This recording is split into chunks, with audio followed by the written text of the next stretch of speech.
Halo guys, berjumpa lagi bersama aku. Jadi kali ini aku akan menjelaskan pelajaran IPA. Materinya itu tekanan bab 3 kurikulum merdeka kelas 9. Nah, kita mulai dengan tekanan zat padat.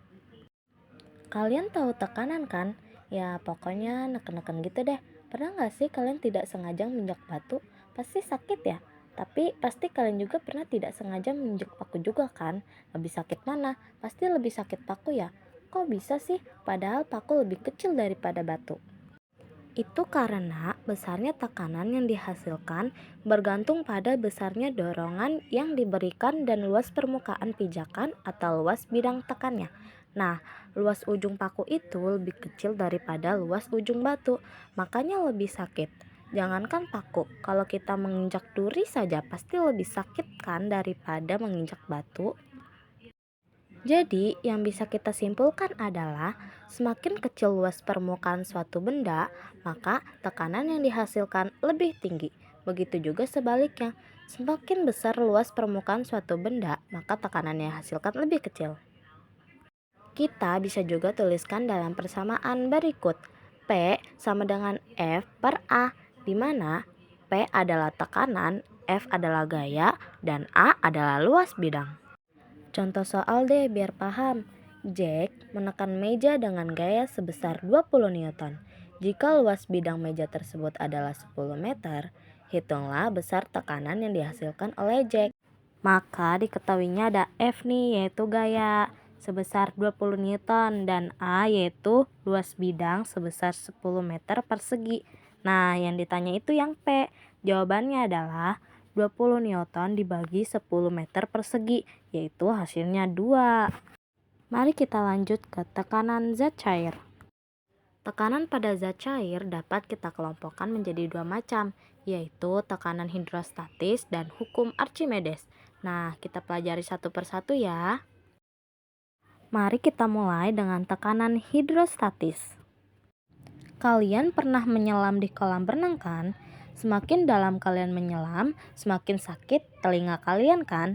Itu dikarenakan semakin dalam zat cair, semakin besar tekanan yang dihasilkan, dan semakin besar massa jenis zat cair, semakin besar pula tekanan yang dihasilkan. Manusia itu diperkirakan mampu menyelam hingga kedalaman sekitar 20 meter. Lebih dalam dari itu, tekanan air akan semakin besar dan paru-paru manusia tidak akan dapat menahannya. Jadi, jangan pernah coba-coba menyelam lebih dari 20 meter tanpa alat bantu ya. Nanti bisa-bisa kalian menyelam hingga tembus ke dunia lain alias innalillahi. Kembali ke hidrostatis, kita bisa tuliskan ke dalam persamaan berikut. P sama dengan Rho dikali G dikali H, di mana P itu tekanan, Rho itu massa jenis zat cair, dan G itu gravitasi. Nah, yang hurufnya sama kayak P itu bukan P ya, tapi Rho. Nah, berikut contoh soalnya. Seekor ikan berenang pada kedalaman 5 meter apabila massa jenis zat air adalah 1000 kg per meter kubik. Hitunglah tekanan hidrostatis yang diterima ikan tersebut. Maka diketahuinya ada Rho nih, yaitu 1000 kg per meter kubik. Nah, yang hanya itu adalah kedalamannya, yaitu 5 meter. Nah, kalau yang G-nya ini adalah gravitasi, yaitu 10. Nah, gravitasi ini bisa disesuaikan dengan guru kalian masing-masing ya. Misalnya ada yang pakai 9,8 atau 10. Nah, kalau aku di sini yaitu pakai yang 10. Nah, yang ditanya itu P. Jawabannya adalah Rho dikali G dikali H. Nah, kita kaliin aja semuanya, yaitu 1000 dikali 10 dikali 5. Nah, hasilnya itu 50.000. Biasanya kalau di fisika itu kita ubah menjadi perpangkatan. Nah, jadinya itu 5 dikali 10 pangkat 4. Oke, sekarang kita lanjut ke hukum Archimedes. Pernah gak sih kalian bertanya-tanya, kok kapal laut segitu beratnya nggak tenggelam ya di lautan? Padahal besi semua, tapi kok nggak tenggelam ya? Itu terjadi karena adanya hukum Archimedes, di mana bunyinya jika benda dicelupkan ke dalam zat cair, maka benda itu akan mendapatkan gaya ke atas yang sama besarnya dengan berat zat cair yang didesak oleh benda tersebut. Maka, berdasarkan hukum tersebut, saat kapal laut berada di posisi tegak, kapal laut dapat memindahkan air laut dalam jumlah yang cukup besar. Dengan demikian, kapal laut mendapat gaya ke atas yang sama besarnya dengan berat kapal laut sehingga bisa terapung. Serta juga sudah jelas bahwa berat kapal laut di dalam air akan berbeda dengan kapal laut saat di darat. Kita bisa menghitung berat benda di dalam air dengan rumus berikut ini. WBA sama dengan WBU dikurang FA, di mana FA adalah gaya apung, WBA adalah berat benda di dalam air, dan WBU adalah berat benda di udara. Lalu bagaimana cara menghitung FA itu sendiri? Itu bisa dengan menggunakan rumus Archimedes, yaitu FA sama dengan Rho dikali V dikali G, di mana FA itu adalah gaya apung, Rho itu massa jenis zat air, G itu adalah percepatan gravitasi, dan F itu adalah volume. Oke, sekarang kita lanjut ke tekanan gas. Gimana? Udah pusing dengan rumus-rumus sebelumnya? Untung pada tekanan gas ini nggak ada rumus-rumus lagi ya. Kalian pernah melihat balon udara? Kok bisa terbang ya? Apa sih yang menyebabkan balon udara bisa terbang? Gas adalah suatu zat yang terdiri dari molekul kecil dan terdapat ruang kosong di antara molekul tersebut. Molekul gas itu memiliki energi gerak, jadinya pasti mampu menghasilkan suatu tekanan. Ketika molekul gas bergerak dan menabrak sesuatu, maka molekul tersebut akan terpental.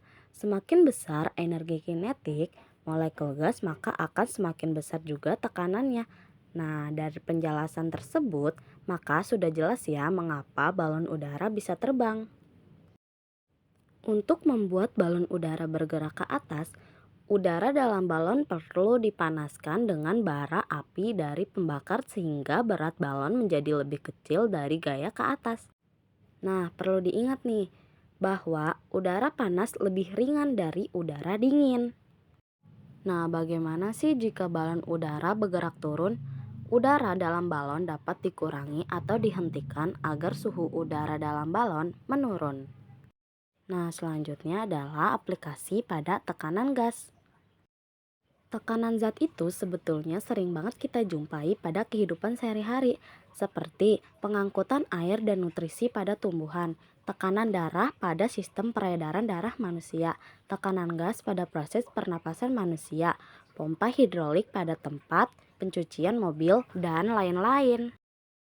Kita akan bahas lebih jauh sedikit tentang pompa hidrolik, ya karena ini berhubungan dengan hukum Pascal. Hukum Pascal dikemukakan oleh Blaise Pascal. Bunyi dari hukum Pascal adalah tekanan yang diberikan pada zat cair dalam ruang tertutup akan diteruskan ke segala arah dengan besar yang sama.